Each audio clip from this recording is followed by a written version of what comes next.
The biggest lie you were taught is that space is silent. Let me explain. Space looks empty, but emptiness doesn't mean quiet. In deep space, sound can't travel the way it does on Earth. So for a long time, we assumed there was nothing to hear. Then, NASA did something unexpected. They captured real sound waves coming from the Perseus black hole and amplified them.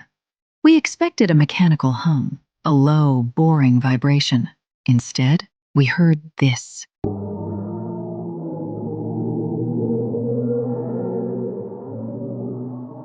A scream.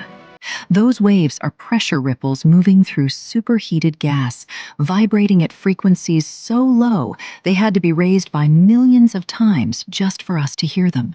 That sound is not a monster.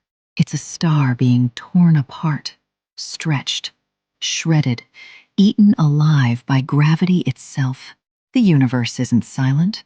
We're just not designed to hear what's really happening out there.